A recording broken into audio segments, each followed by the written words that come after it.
Bismillahirrahmanirrahim. Assalamualaikum warahmatullahi wabarakatuh. Oke, baik teman-teman. Di season kali ini saya akan membahas lebih lanjut lagi mengenai tentang RHK ya. Jadi ini rasanya video yang ketiga ya.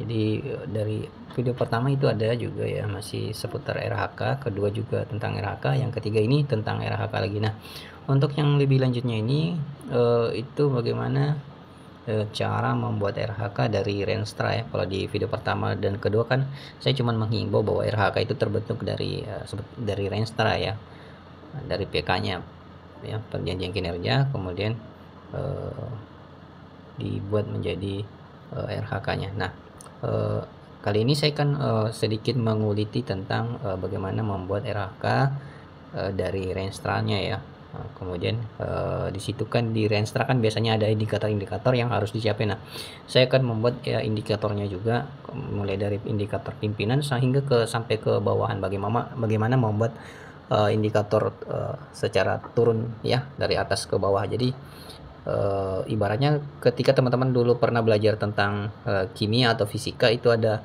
rumus induk, kemudian ada rumus turunan. Nah, seperti itu yang akan saya buat metodenya ya. Oke. Namun sebelum saya memulai membahas mengenai itu, sama di video-video sebelumnya saya selalu mengingatkan kepada teman-teman saya yang muslim, jika ini menunjukkan waktu sholat ya silakan tunaikan ibadah sholatnya dulu, videonya bisa di pause, nanti setelah ditunaikan baru bisa lanjut menyimak videonya ya. Oke. Nah, untuk yang sudah melaksanakan ya kita aja memulainya ya. Oke. Nah, di sini ya saya sudah punya contoh Renstra ya. Nah, ini Renstra-nya kemudian dibuat menjadi PK ya, perjanjian kinerja dalam satu instansi ya. Nah, ini terkait dinas kesehatan. Nah, ini dinas kesehatan tertentu ya, saya nggak akan menspesifikkan. Jadi ini hanya salah satu contoh seperti ini ya. Sasaran strategisnya itu meningkatkan kualitas layanan kesehatan dalam upaya mencapai derajat kesehatan ya. Jadi intinya meningkatkan layanan kesehatan supaya derajat kesehatan masyarakat itu bisa meningkat ya. Nah, kriterianya atau indikatornya. Jadi indikator itu bisa juga disebut sebagai kriteria bahwa untuk meningkatkan kualitas layanan dalam mencapai derajat kesehatan itu, kriterianya ya dispesifikkan seperti ini. Kriteria ini bukan kriteria secara definisi operasional ya, bahwa kualitas layanan derajat kesehatan itu kriterianya ini, tapi bukan. Ini adalah dari sekian banyak problematika yang ada di suatu daerah masalah kesehatan, kemudian dilakukan perankingan. Nah, perankingan mana yang paling dominan yang akan diselesaikan. Nah, inilah menjadi sebagai indikatornya nanti ya, indikator keberhasilannya, karena itu yang menjadi problem yang adekuat yang harus ditangani segera. Adapun problem-problem yang kecil-kecil yang lainnya itu juga diselesaikan, tapi bukan menjadi hal yang utama. Nah, yang hal utama inilah yang menjadi kriterianya, yang menjadi indikator target keberhasilannya ya. Oke, jadi bahasanya seperti itu ya, yang harus dipahami teman-teman. Nah, di sini ada indikator angka stunting pada balita. Nah, di sini targetnya dalam bentuk persentase. Nah, di sini persentasenya 0,11 ya. Di triwulan pertama 0,03, selanjutnya triwulan 2 juga sama 0,03%, ini 0,03. Kalau di total ini menjadi 0,11%. Kemudian angka kematian ibu ya dalam hal kasus, targetnya itu tidak ada. Nah, ini benar targetnya itu tidak boleh ada angka kematian baik di triwulan pertama, kedua, dan ketiga. Jadi seberapa banyak penduduknya, angka kematian itu nggak boleh ada ya. Jadi mungkin pernah terjadi di tahun yang sebelumnya ada angka kematian ibu 1. Nah, di tahun ini diharapkan targetnya nggak ada. Nah, jadi seperti itu ya, karena ada satu saja kematian ibu itu akan menjadi problem utama dalam satu wilayah untuk harus ditangani, bahwa dari sekian begitu banyaknya nakes kok masih ada kematian ibu ya. Nah, jadi Mengapa indikator ini menjadi hal utama ya, angka kematian ibu. Kemudian begitu juga angka kematian bayi. Dari sekian banyaknya nakas kok masih ada kematian bayi, maka inilah akan menjadi indikator utama juga, menjadi hal yang harus dicapai juga dalam meningkatkan derajat kesehatan ini ya, yang ini. Oke. Nah, kemudian indeks ya, indeks keluarga sehat. Nah, jadi dalam mencapai derajat kesehatan ini diukurlah sebuah indeksnya. Indeksnya ini seperti ini ya. 0,65%. Oke, selanjutnya ini pencapaian standar pelayanan M-nya ini minimal kalau nggak salah ya, standar pelayanan minimal. Di sini ada ibu hamil, ibu persalinan, bayi baru melahirkan, balita dan seterusnya. Nah, ini targetnya 100% semuanya ya. Targetnya 100%. Jadi berdasarkan indikatornya ini ya. Kalau ini kan indikator ini tadi saya coba kembali katakan bahwa indikator ini dihimpun berdasarkan banyaknya atau dari sekian banyaknya kasus-kasus yang terjadi di ruang lingkup kabupaten itu ya, di ruang lingkup satu daerah itu, kemudian di ranking mana yang paling range-nya yang mana paling besar, maka itulah yang dijadikan target utama dalam pencapaian peningkatan derajat kesehatan masyarakat. Nah, contohnya seperti ini tadi ya. Nah, jadi ini sebuah kriteria yang ditetapkan secara bersama berdasarkan range kasus tadi ya. Nah, jadi ini adalah semuanya ini adalah rencana strategis yang ada di dalam satu daerah yang berada di tingkat kabupaten kota. Jadi ini range-nya untuk di tingkat kabupaten kota, dalam ini dinas kesehatan. Kemudian ini indikator ini, range ini turun menjadi kinerjanya kepala puskesmas atau turun menjadi kinerjanya organisasi di tingkat puskesmas ya. Dalam ini kepala puskesmasnya ya. Jadi kinerja organisasi itu, rencana kinerja organisasi itu juga merupakan rencana kinerja kepala puskesmasnya ya. Nah, ini di sini sudah ada ya. Kembali ini menjadi induknya ya tadi ini dalam tingkat kabupaten. Ini sini bunyinya meningkatkan layanan kesehatan dalam upaya mencapai derajat kesehatan masyarakat. Nah, di sisi ini diturunkan menjadi target kinerja puskesmas ya, unit terkecilnya. Dalam hal ini tentunya ini kan menjadi kinerja pimpusnya ya. Nah, ini. Nah, karena indikatornya tadi di sini ya, indikatornya di sini ada anak stunting, angka kematian ibu, kemudian angka kematian bayi, indeks keluarga sehat, tentunya ini diturunkan menjadi sasaran kinerja pimpusnya ya. Tentunya di sini tinggal menambahi redaksi menurunkan angka stunting ya. Menurunkan angka stunting, kemudian berikutnya di sini menurunkan angka kematian ibu, kemudian menurunkan angka kematian bayi, selanjutnya meningkatkan pendekatan keluarga tidak sehat, meningkatkan pendekatan keluarga sehat, keluarga prasehat, dan keluarga sehat. Jadi yang mau meningkatkan pendekatan maksudnya akses layanannya mungkin ya. Oke, selanjutnya meningkatkan capaian penerima layanan dasar, mutu layanan dasar ya. Jadi ini juga sama, ini ingin meningkatkan capaian penerimaan layanan ya. Jadi ibu hamil mendapatkan layanan dasar, kemudian ibu hamil mendapatkan layanan, ibu bersalin mendapatkan layanan, bayi baru lahir juga mendapatkan layanan, dan seterusnya sampai ke bawah ya. Jadi seperti itu. Nah, indikatornya tentu indikatornya tidak jauh dari sasaran kinerjanya. Kalau dia sasarannya adalah menurunkan angka stunting, berarti tinggal mengambil redaksi ini. Berarti indikatornya adalah kalau di sini sasaran kinerjanya menurunkan angka stunting, berarti indikatornya adalah angka stunting ya. Nah, angka stunting pada apa? Tentunya angka stunting pada balita. Oke, bisa juga disingkat di sini ya, angka stunting balita ya. Nggak usah kasih kalimat imbuhan pada ya. Angka stunting balita. Oke. Kemudian di sini sasaran kinerja utamanya adalah ini menurunkan angka kematian bayi. Nah, tentunya indikatornya adalah angka kematian bayi ya. Jadi kalau menurunkan angka kematian, bagaimana tolak ukurnya? Tolak ukurnya adalah angka. Jadi berupa angka ya. Nah, ini juga sama indeks. Indeks itu juga berupa angka atau nilai ya. Oke. Ini juga sama indeks ya. Jadi harus berupa angka atau nilai yang bisa diukur. Nah, makanya itulah yang menjadi sebagai tolak ukurnya atau indikatornya ya. Jadi tidak jauh-jauh dari sini redaksinya. Jadi tinggal menambahi kalimat angka atau indeks ya. Nah, gunanya apa? Gunanya supaya bisa diukur ya. Nah, oke. Selanjutnya di sini ya. Nah, di sini sudah ada definisi operasionalnya, ini cukup bagus. Membuat definisi operasional. Ya, kemudian standar-standarnya seperti ini standar prosedurnya ya, dan seterusnya. Oke. Kita berlanjut, kemudian targetnya ini ya. Targetnya 2% sama dengan ini tadi. Oh, sorry. Ini targetnya kalau di sini 0,11, berarti targetnya di sini harus diturunkan ya. Harus diturunkan dalam 1 tahun.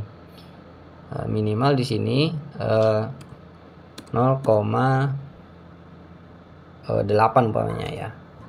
Ya, jadi targetnya di sini 0,8. Jadi atau mau mengacu ini juga ya, mengacu ini juga 0,11 ya, 0,11 bisa juga mengacu di sini 0,11 juga, ini bisa ya.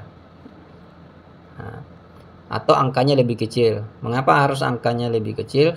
Memang berarti kalau dia angkanya lebih kecil, persentasenya lebih kecil lagi, berarti kita benar-benar melakukan penekanan ya pada angka stunting itu. Jadi kalau angkanya sama, umpamanya sini saya kasihkan 11 nih ya, kasihkan angka 11, berarti kita juga melakukan penekanan, cuman istilahnya tidak begitu adekuat ya, karena kita masih berpatokan standar harga nilai yang ada di renstra utamanya ya. Kalau kita di sini membuat di sini range-nya menjadi 0,8%, berarti kita melakukan upaya penekanan penurunan angka stunting yang adekuatnya. Jadi begitu cara melakukan turunan ya, membuat langkah turunan dari sebuah indikator.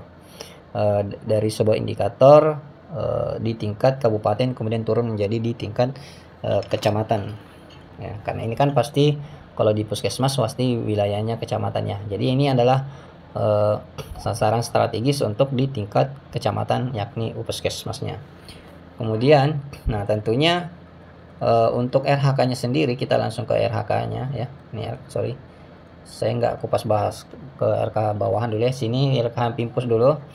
RHK Pimpusnya tentunya nggak jauh-jauh dari sini ya, berarti terlaksananya penurunan angka stunting balita. Kemudian juga sama di sini terlaksananya penurunan angka kematian bayi. Kemudian ini terlaksananya peningkatan indeks ya keluarga sehat.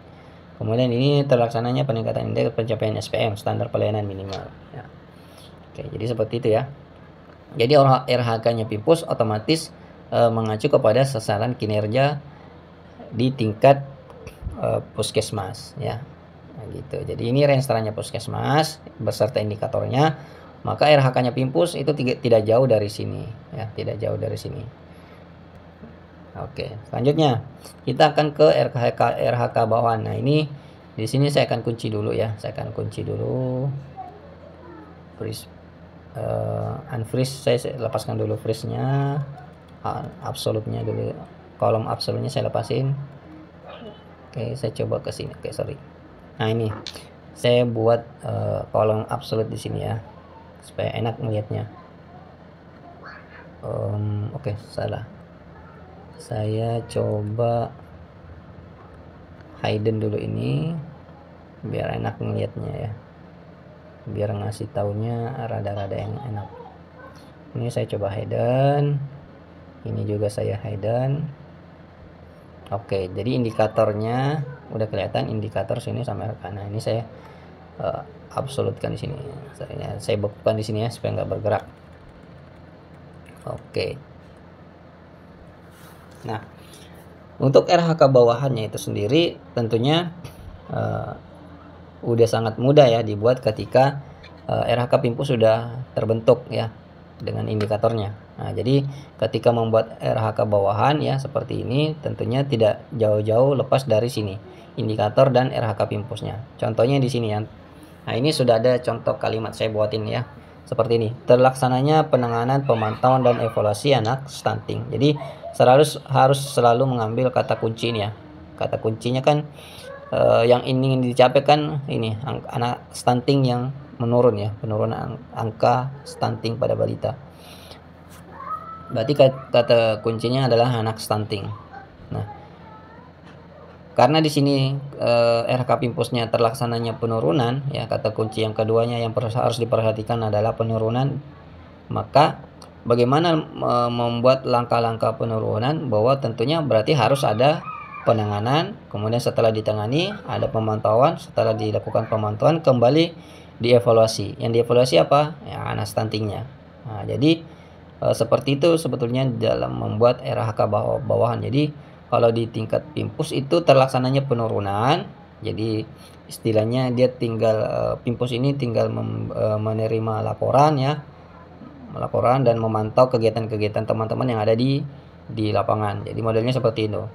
Nah, di tingkat bawah berarti dia harus melakukan penanganan, pemantauan dan evaluasi. Nah, seperti itu. Kalaupun pimpusnya merangkap nanti merangkap sebagai dokter juga yang turut ambil tindakan ya, ikut serta dalam penanganan anak stunting ini, enggak ada masalah. Yang jelas nantinya untuk RHK bawahannya itu pastinya redaksinya harus ada kalimat seperti ini ya, meninjau dari kata kunci yang di sini ya, karena di sini kata kuncinya adalah terlaksananya penurunan. Begitu juga dengan ini ya, sama, terlaksananya penanganan, pemantauan dan evaluasi penurunan angka kematian ibu. Oke. Nah, kita kembali ke IKI-nya. Nah, bagaimana menetapkan IKI? Ya gampang. Jadi seperti yang saya contohkan di sini ya, cukup mudah. Maka indikatornya itu nggak jauh-jauh dari sini. Kalau dia penanganan itu berarti indikatornya apa? Kalau penanganan dan pemantauan dan evaluasi, berarti dia adalah tindakan ya, tindakan. Berarti indikatornya adalah tindakan. Berarti harus ada tindakan. Nah, kalau indikatornya tindakan, nah berarti harus ada target karena dia berupa tindakan. Nah, targetnya apa nih? Berapa? Targetnya umpamanya di sini langsung disebutin ya. Berapa dan siapa? Berapa dan apa? Ya, atau siapa. Nah, di sini 12. 12 apa? Atau 12 siapa nih yang jadi sasaran? Berarti di sini karena di sini kata kuncinya anak stunting, targetnya, indikatornya, indikator utamanya ya. Di sini indikatornya adalah anak balita, berarti target turunannya di sini ya, target turunannya di sini berapa yang akan ditanganin? Umpamanya 12 anak stunting. Contoh, ini contoh saja ya. Saya mengambil angka 12. Pokoknya kalau di situ ada 50 anak stunting ya udah tulis aja di sini 50 anak stunting. Ya. Jelas ini adalah targetnya ya. Berapa banyak jumlah anak stunting yang ada di area itu. Kemudian selanjutnya IKI yang kedua adalah laporan pemantauan evaluasi. Karena di sini sifatnya pemantauan dan evaluasi, berarti indikatornya adalah laporan. Ya. Berapa jumlah laporan? Nah, karena di sini 12 anak stunting yang harus dilaporkan, maka di sini juga di bawahnya harus 12 ya, 12 laporan pemantauan dan evaluasi. Kemudian di sini ya, indikator kedua selanjutnya anak stunting menurun ya. Jadi kalau sudah di indikator pertama ada tindakan, ada laporan, kemudian berarti ada nilai absolut yang harus dicapai ya, anak stunting itu sendiri. Nah, berapa penurunannya umpamanya? Dari setelah kita melakukan penanganan, pemantauan dan evaluasi, indikator selanjutnya anak stuntingnya menurun. Ya. Berapa nilai absolutnya ya yang akan kita buat? Berapa targetnya? Pokoknya 0,6%. Kalau tadi kan di sini targetnya, target pimpusnya tadi kan di sini mana target? Oh, saya hidden. Target pimpusnya tadi kan 0,8 ya. Kalau di sini kan tadi 0,11, kemudian target pimpusnya tadi saya bahasakan di sini di antara yang terhidden ini tadi itu 0,8, dan ternyata kita turunkan lagi target bawahan kita lagi, kita turunkan ya menjadi 0,6. nggak ada masalah. Mau atau sama dengan pimpusnya, mau sama dengan pimpusnya 0,8 nggak ada masalah juga ya. Oke, seperti itu. Nah, begitu juga seterusnya cara berpikir di indikator-indikator berikutnya ya. Berarti ada tindakan nih, ada laporan, ada nilai absolutnya yang berapa yang diturunkan ya. Karena kan di sini kata kuncinya penurunan, apa yang diturunkan angka kematian ibu. Berikutnya mengenai indeks keluarga sehat. Kemudian di sini indikatornya adalah indeks keluarga sehat. Berarti di sini angka ya. Berarti kalau dia berkaitan dengan indeks berarti ada angka atau range. Range itu juga berupa angka ya, dari 1 sampai 5. Kemudian umpamanya dari 1 sampai 5 ada range-nya 1 sampai 2, kemudian 2 sampai 3, 3 sampai 4, kemudian 5 ke atas. Nah, itu adalah sebuah indeks atau range. Seperti itu biasanya. Ada nilai-nilai ya yang harus dicapai. Nah, begitu juga kemudian bukan begitu juga ya. Kemudian selanjutnya di sini adalah RHK Pimpusnya adalah terlaksananya peningkatan indeks. Jadi yang tadinya umpamanya indeksnya cuma 1 atau di 2, dia bisa indeksnya menjadi di range antara 4 dan 5 ya, seperti itu ya. Kemudian selanjutnya terlaksananya peningkatan kualitas hidup dan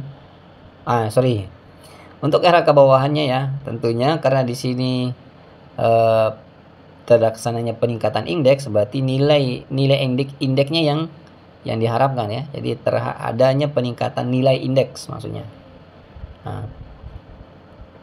Nah, kalau di sini kalau dia mengharapkan terlaksananya kenaikan indeksnya, maka di sini kita mengupayakan sananya upaya peningkatan ya.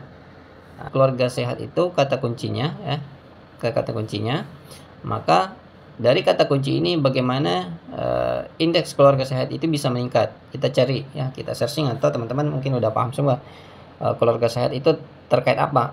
Nah, ternyata keluarga sehat itu indikatornya terkait pasti layanan masyarakat. Nah, berarti tinggal menambahi redaksi akses ya, akses layanan masyarakat, PHBS, pola makan seimbang, aktivitas fisik dan seterusnya ya. Teman-teman tinggal tambahin lagi. Jadi inilah yang menjadi indikator dalam upaya peningkatan akses. Nah, ini tentunya nanti tinggal ditetapkan targetnya. Umpamanya di sini 100% ya. 100% layanan 100% akses layanan masyarakat ya. Artinya layanan itu bisa diakses ya. Artinya layanan itu bisa diakses oleh masyarakat. Jadi di sini targetnya bagaimana 100% akses ini bisa diakses ya. Layanan ini bisa diakses. Begitu juga PHBS, berarti 100% PHBS itu terjadi di masyarakat. Begitu juga dengan pola makan yang seimbang ya. Dan seterusnya. Kemudian nanti tentunya terkait rencana aksinya ya, teman-teman tinggal membuat rencana aksi ya, berdasarkan tadi indikator ini. Targetnya kan 12 anak stunting harus ditangani. Kemudian ada 12 laporan, maka rencana aksinya seperti ini ya. Rencana aksinya seperti ini. Yakni membuat rencana aksi berupa tindakan real yang bisa menyelesaikan daripada indikator dan targetnya tersebut tadi. Nah, contohnya yaitu contoh pokoknya untuk penanganan anak stunting yaitu memberikan nutrisi untuk anak stunting ini, karena persoalan utamanya kan memang anak stunting ini berada di kekurangan nutrisi ya, seperti itu kira-kira. Kemudian selanjutnya, nah bagaimana dengan kalau di N25 ya, di N25. Nah, di N25 itu kan sudah terpola nih ya, sudah terpola RHK-nya, baik perawat, bidan dan dokter dan sebagainya. Itu udah terpola seperti ini. Kalau di awal kan tadi saya katakan bahwa seperti ini ya, ini RHK bawahan itu tidak jauh dari kata kunci yang ada di sini ya, tidak jauh dari RHK bawahan yang ada di sini, tidak jauh dari kata kunci yang ada di sini. Nah, ini sebetulnya RHK yang paling benar ya, cara bikinnya RHK yang paling benar. Cuman kan terkadang ingin cara praktisnya saja. Makanya timbul produk aplikasi SKP N25 ya, seperti ini. Nah, bagaimana dengan yang ini? Pokoknya sini ya, terlaksananya tindakan pengkajian keperawatan, kemudian yang kedua terpenuhinya diagnosis keperawatan. Tentunya tidak ada kata kunci yang di sini ya. Ya memang betul di N25 itu tidak mencantumkan kata kunci sesuai dengan renstra-nya. Karena kenapa? Renstra itu kan sifatnya custom. Kalau ini sifatnya statis ya. Tinggal mencari RHK-nya yang bisa cocok atau masuk di sini. Ya, jadi contohnya seperti ini. Terlaksananya kegiatan pelayanan kesehatan anak. Tentunya pelayanan kesehatan ini masih berkaitan dengan angka stunting ya pada balita. Begitu juga dengan ini pelayanan kebidanan komunitas. Nah, ini juga masih relevansi dengan kegiatan penurunan angka stunting. Ya. Oke. Jadi mungkin itu ya, teman-teman. Sedikit informasi mengenai bagaimana cara membuat RHK ya, berdasarkan renstra ya, atau perjanjian kinerja di tingkat puskesmas. Mungkin sekian dulu teman-teman, mudah-mudahan video ini ada manfaatnya. Saya akhiri dulu. Akhirul kalam, nun wal qalami wa ma yasturun. Assalamualaikum warahmatullahi wabarakatuh.